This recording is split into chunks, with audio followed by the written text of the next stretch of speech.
So, welcome, Trey. Thank you so much for being here. And we'll just start a little bit with your background so the audience can get to know you a little better. Where did you grow up, and what kind of family did you come from?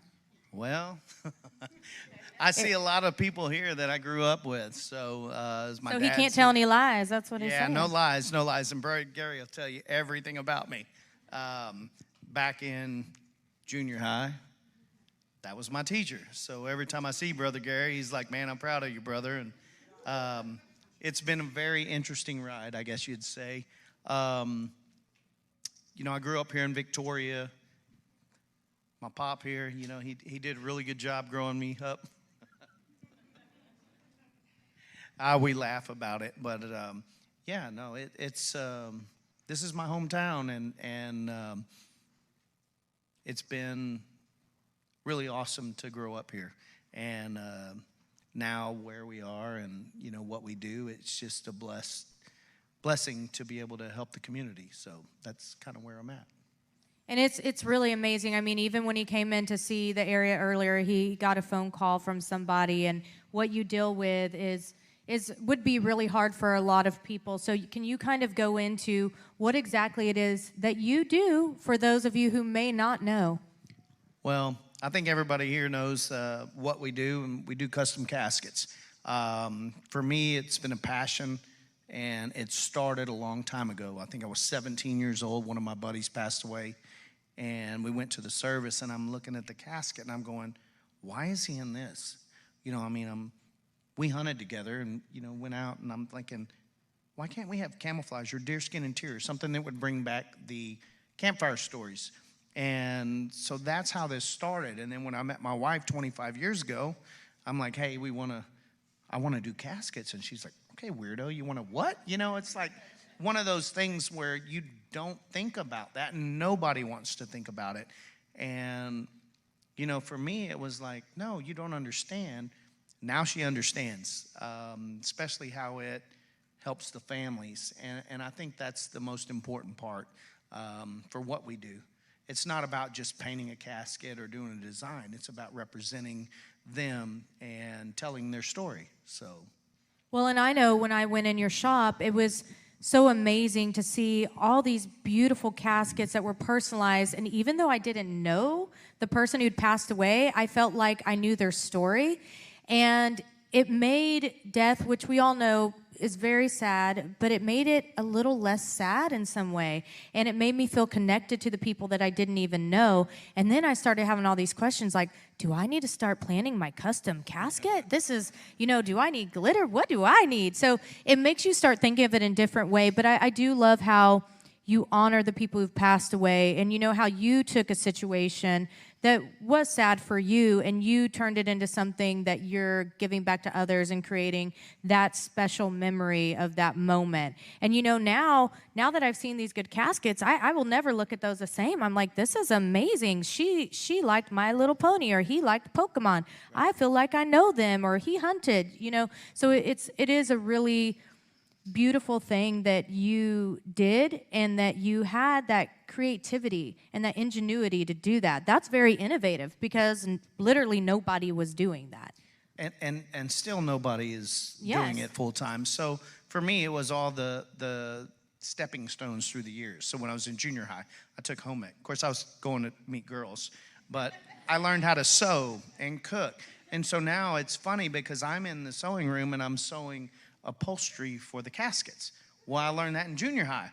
So for me, it's all of these things that were not coincidences, but things that fell into my life. So it was, okay, I'm going here. Well, I think I'm going for this, but not really, because these are all learning experiences.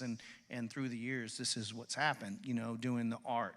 I love drawing. I love doing art. And then my dad bought me a 69 Mustang when I was 15 years old, maybe 14. So I'm working on it, trying to get it nice, and then he leaves to go to Vegas, and I figure I want to go take it for a ride, no license or anything, and go out drag racing and get pulled over. So I get to go to jail, 15 years old, and they call my dad, and I'm like, all right, well, so all these things have kind of come into play for me, where it's, why am I doing this? How is this going to help me later in life? And now I know. Now I'm customizing caskets instead of cars. I'm sewing instead of meeting girls. You know, it's one of those things. So it's been a blessing. So. Well, and it is amazing. I think all of us in this room sometimes are doing something and we never quite know where that can lead us, what door will open, when we will use that new skill, that new talent, the connection of someone that we've made. And I think it's so important because every day as we're learning and growing, we never know when we're going to implement what we've learned and how we've grown, how that's going to open, like I said, doors for us. So I love that you laid out your life path of home ec to taking the car out, and it leads you to all these places that you would have never known looking back. But now it's also clear. And I think that's really important for all of us when we're going through things in our life to realize we may not see it now, but one day it will be so clear to us as to why.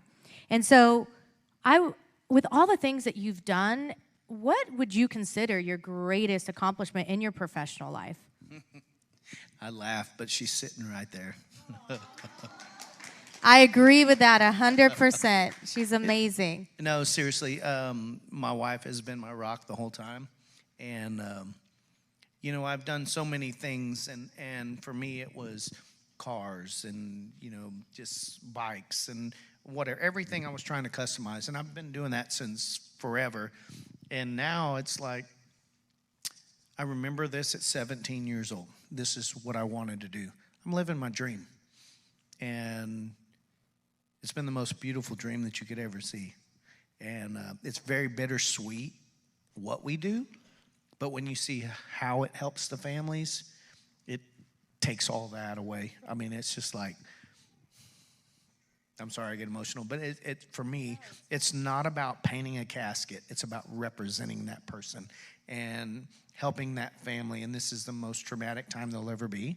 And I'm trying not to make this a sad, you know, but for me, it's the hardest part of doing a funeral service is picking out a casket. You can sit there, you can talk to a person, but when they take you to that funeral room, it's like, okay, well, this is it. This is the last thing that you're going to see your family member in. And I don't ever want that. You know, what I want is the most beautiful thing that represents their life. So there's been many times where we do caskets and we take them, and I try to deliver a lot. And I can't anymore because we have so many. But so when I go and I meet with the families, we sit there and we talk about what their kid loved, what their dad loved. And I remember the first time that it really hit me, and it was like, this is exactly why I do what I do. And there was a family here, and their dad played music, played at Schrader Hall. He passed away, and he had his favorite guitar, and it was a pink Fender, I remember. And I said, bring me that guitar. And so one of the brothers brought it to me. He said, don't tell Mom, whatever. And so I duplicated it on top of the casket. And I called him, and I was like, hey, it's like, you guys, I'm finished. Come take a look at it. And it was probably 8 o'clock at night. I was working on another one. And so they showed up.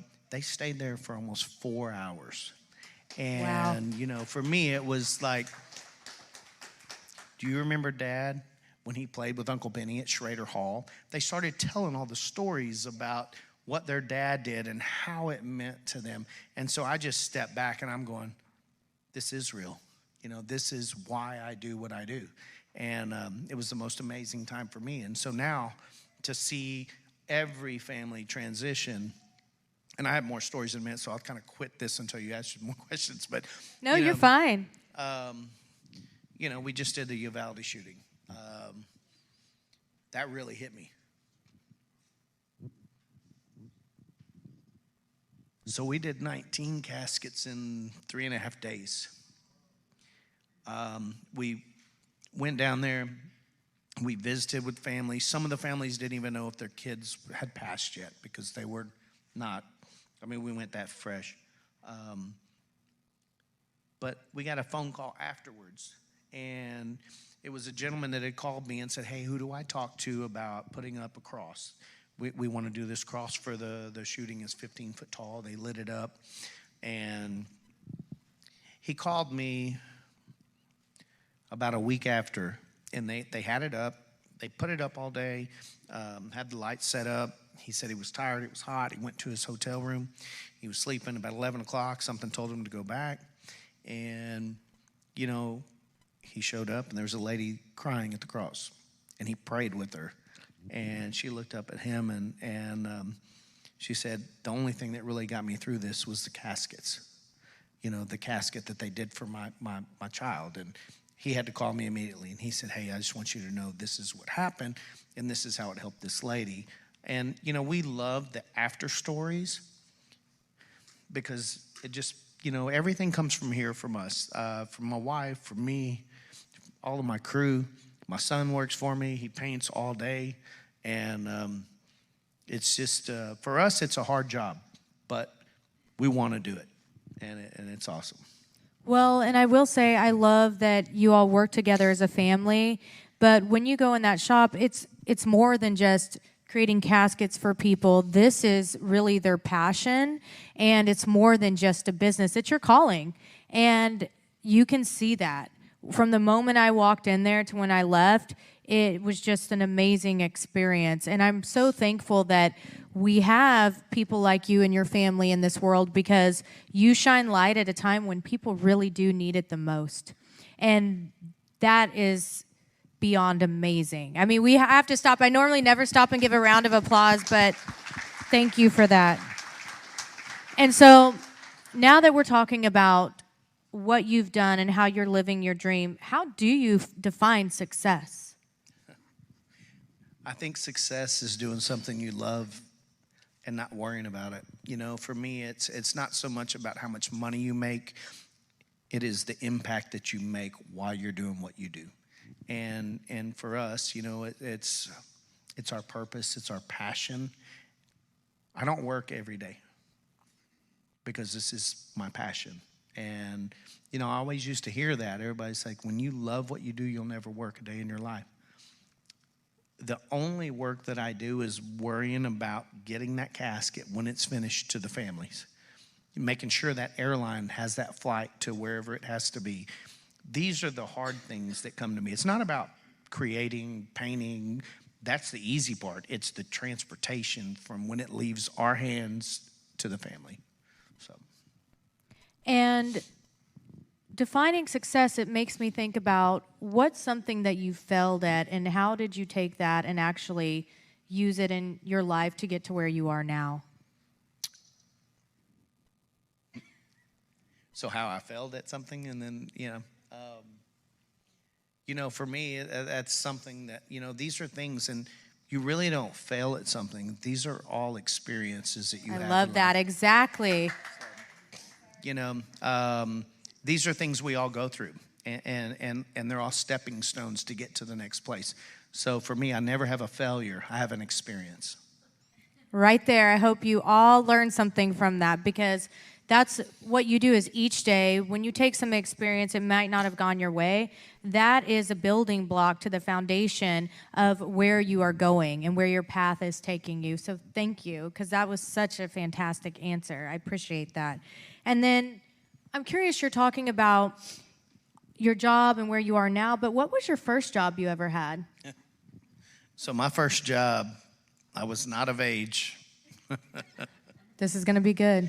Oh, well, it's not really good, but it was part of me learning how life is. And so my dad got me a job at the Kettle restaurant, and he knew the manager there. I was still in high school. Maybe not even high school yet. I can't remember. But I worked 11 at night to 7 in the morning. Then I went to school. And I hated working weekends because all the people would leave all the bars and come there, and they would leave me presents in the bathroom that I had to clean. And that was something I didn't do. But back again, it was funny because it was like that taught me the experiences of life and what it was to actually go to work, make that money. It was never given to me. And I thank my dad for that, because he made me the man that I am.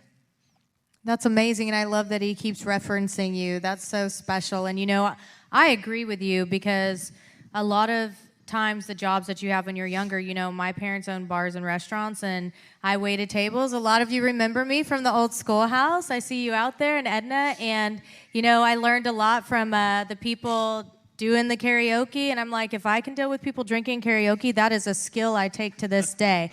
But waiting tables in the service industry, anytime I've heard someone's had a job in the service industry, I always know that they can balance a whole bunch of things at once. So I'm so thankful for that. And thank you, Dad. I appreciate you. I love that both of our dads are in the front row together. That's so awesome. But you're right.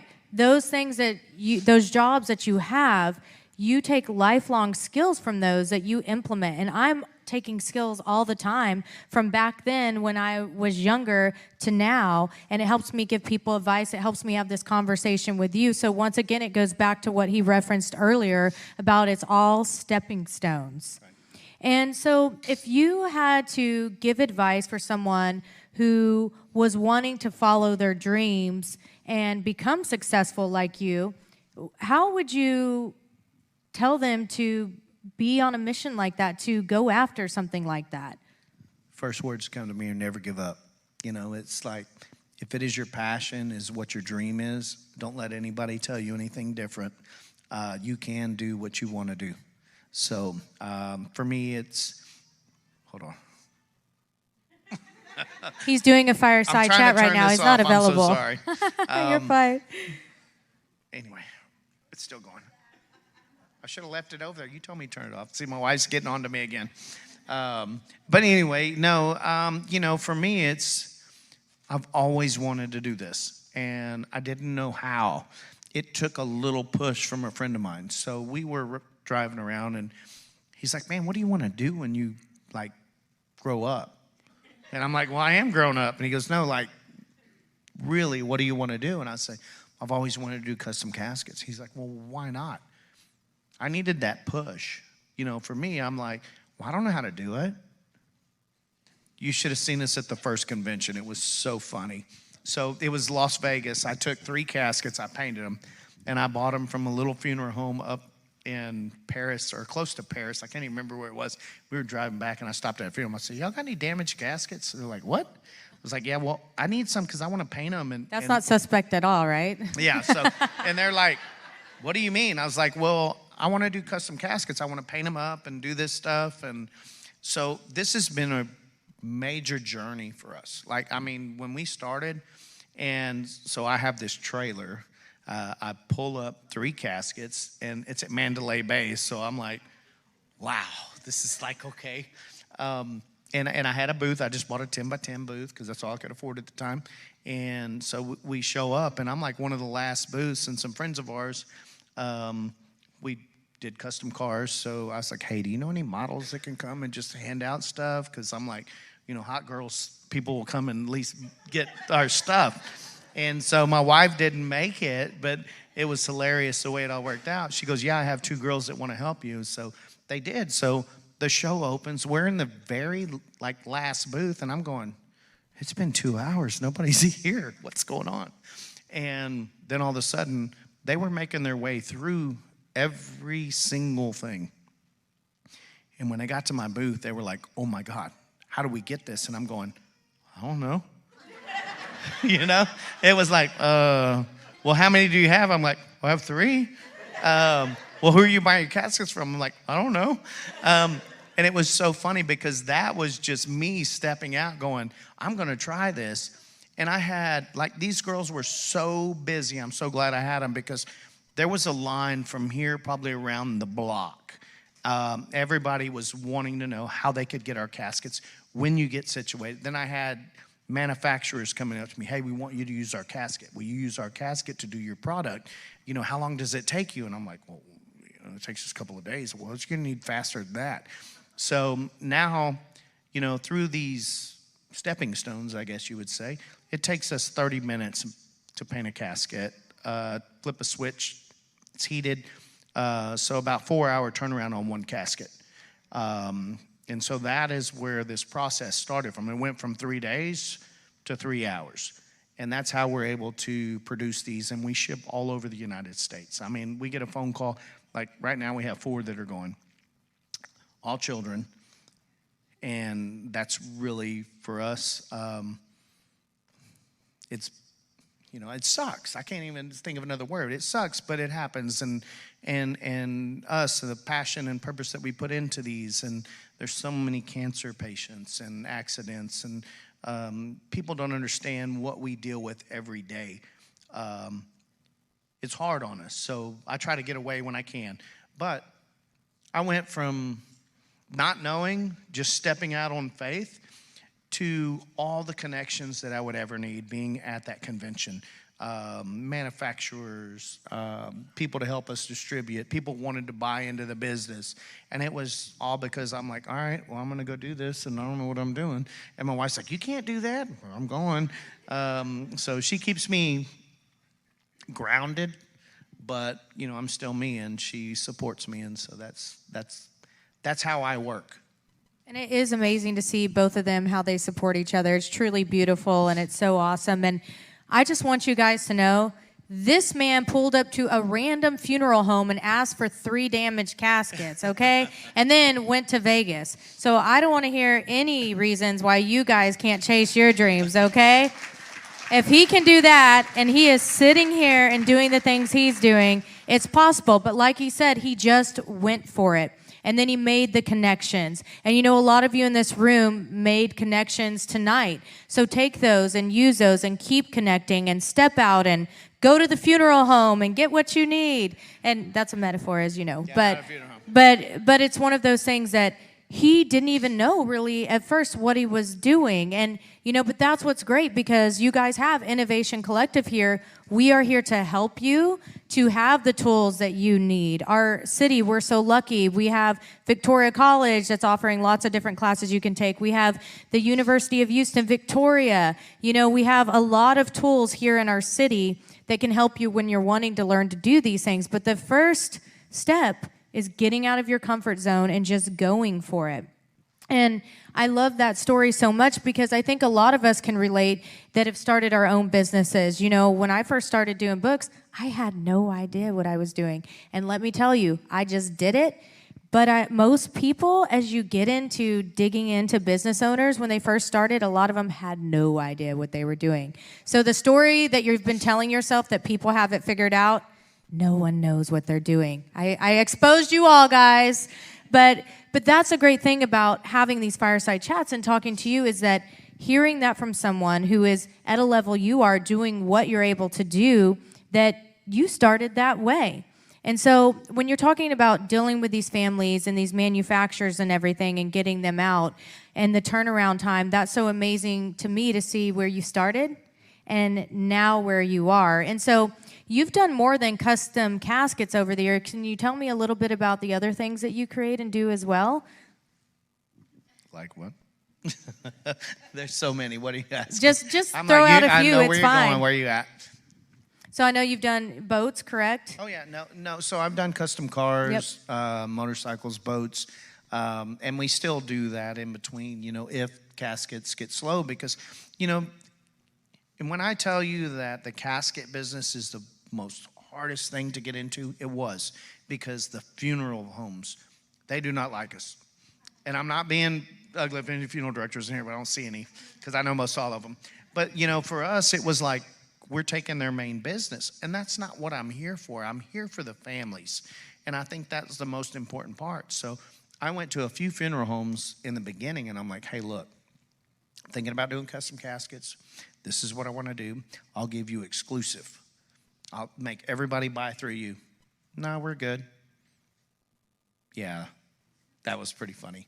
They called me and was like, okay, we want again. I'm like, no, you missed the wheel, because we're out.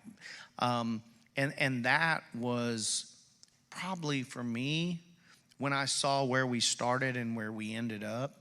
And I think the first thing that happened was there was 5 children that burned in a fire in Edna. I think most everybody in here remembers that. We knew the kids. That was probably the hardest one that we did. And so I took care of all those kids. We donated those caskets. But while I was building those caskets, the family kept coming in. And that was hard for me, because I'm trying to do this and I'm trying to get it done. It was me by myself then, before I had any help. And my wife finally came in and she's like, babe, you've got to come in. You've got to get some sleep, because I'm doing 5 caskets before I had a heated paint booth, all of that stuff. And she's like, you know, I'm not even knowing where I'm at because I've been up so long painting and trying to get all this stuff done. But when we were finished, when the dad came up to me and he's like, you don't know what you did for me. And I'm like, he's like, when I looked out there on that football field, I could tell where every one of my children were because they were all about the same size. And if they were all in the same caskets in the fire and they were burned, he knew where his gamer was, his football player was, his princess. And right then and there, I was like, I get it, you know. And that one got me. So we've done numerous. I probably get 3 or 4 phone calls a week, people wanting donations. And for me, it's like, how do I know? Which one do I give to? Which one do I not? And we've had some through the years that come in and it's like, oh, we need this. And I'm like, okay, well, I'm going to give it to you. They try to take the phone away from me because I'm like, I'm giving everything away. You know, I'm like, okay, you can have it, you can have it. And, you know, it's like, we got to pay the light bill. We got to pay the paint. But for me now it's God leads me to each children, each adult, whichever one that I'm led to, and I'm blessed with that, and you know, it's bittersweet how we do all these things. So, but we put everything into every casket. So, you know, if it's an older gentleman, you know, this is my dad. You know, I treat it like it's my dad. I treat it like it's my mom, my sister, my brother. And I think that's what's special about. I've been approached by 2 different manufacturers that want to buy me out. I'm like, well, you can't, because I'm not going to sell what this means to me, you know, because you'll never put that into each one. They want to mass produce, say, Spider-Man or, you know, whatever it is. And I'll tell you right now, the number 1 casket we do is Cowboys, because everybody needs to be let down one last time.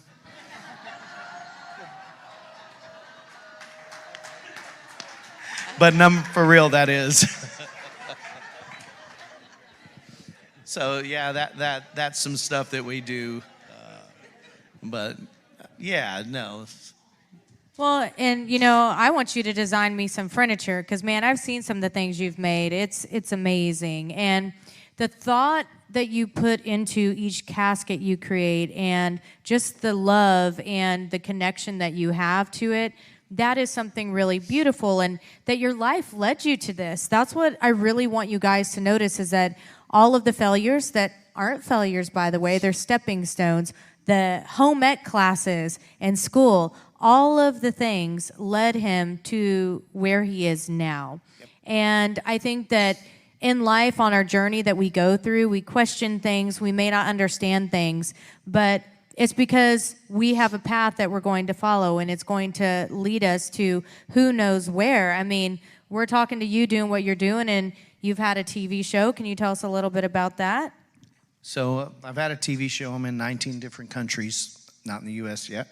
But I just signed a new deal, and we start filming this month. Congrats.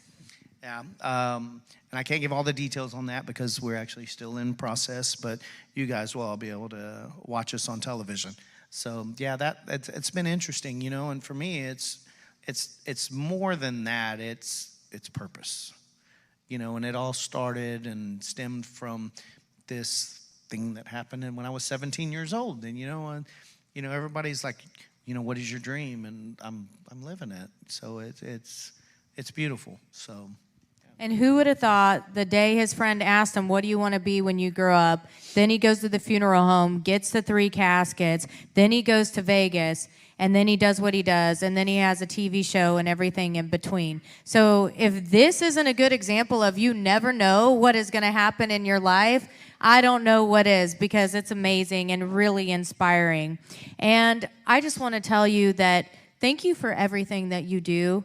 It is so amazing. You know, I went to Uvalde and I stood there and I saw all the memorabilia, and I just thought to myself, wow, how amazing is it that someone from our city made this tragedy something just, I don't want to say better, but just eased a little bit of pain for those families. That was really something special to know that somebody from our town, somebody cared and had the passion and the foresight to do that. And as I was standing there, it really hit me, because you can see it on the news, you can do all that, but when you actually go to the ground zero of it, I mean, that was really pivotal for me, a moment that I will never forget. So thank you for everything you are, everything you and your family that you do. And so I'm curious, with all these caskets that you donate and stuff, can people give donations to you guys? How does that work for your business? Can people donate the money for a casket? Can they sponsor a casket? How does this work? It's like the Vegas thing. I don't know. We we didn't do GoFundMes.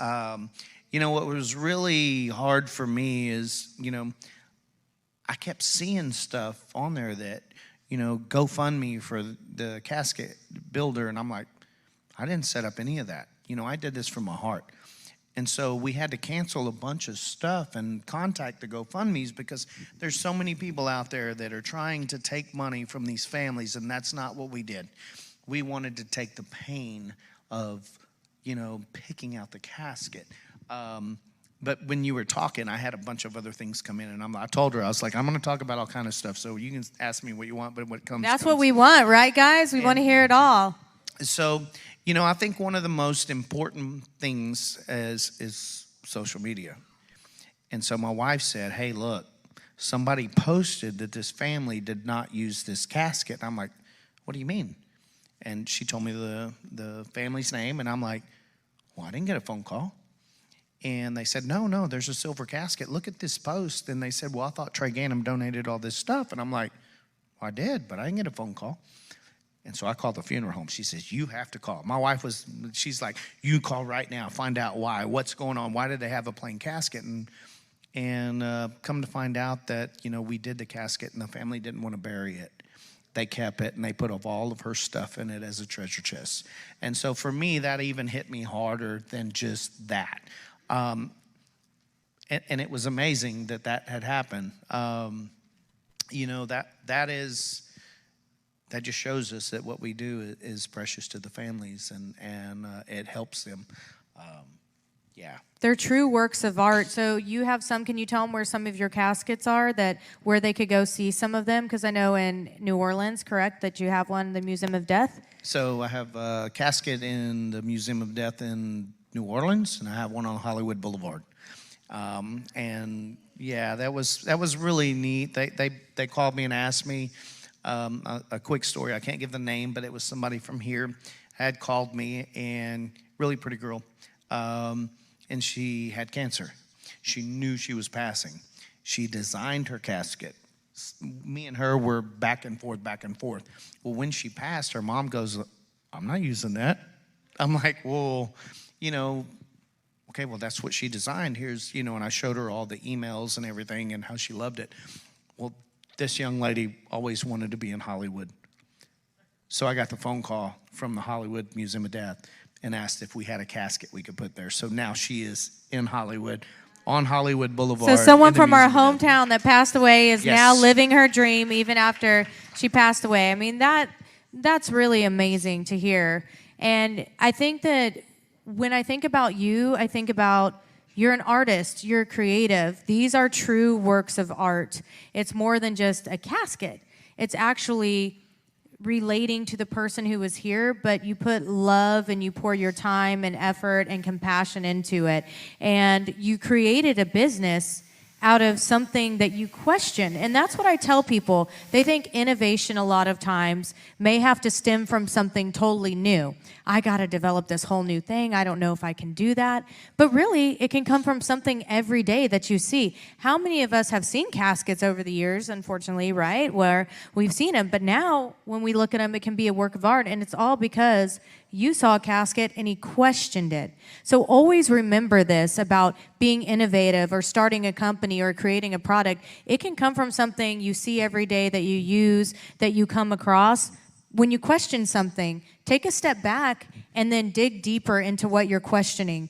Because all of us really are innovative. Us telling ourselves we're not, that's a story that we're telling ourselves. Flip the script, change the narrative, and realize that we all have the power to change things. And I think it is so cool because how many people have looked at caskets and maybe thought that, but they didn't do it, or we just didn't think past the tragedy. But you thought, my friend, man, he liked to go hunting. He likes these things. Why is that not there? And you thought, aha. And that's so wonderful that now you've done a business with this, but not only a business. I want to point this all out to you guys. He's doing something that's making the world better and bringing light into people's lives. And that's really what it's all about at the end of the day. You're living your dream, but you're also helping others. And to me, that's what a true person that I would look up to in business is somebody who's doing something for the right reasons and because they love it, but they're also giving back to others. So thank you. I appreciate you and your family so much. Thank you. Michelle?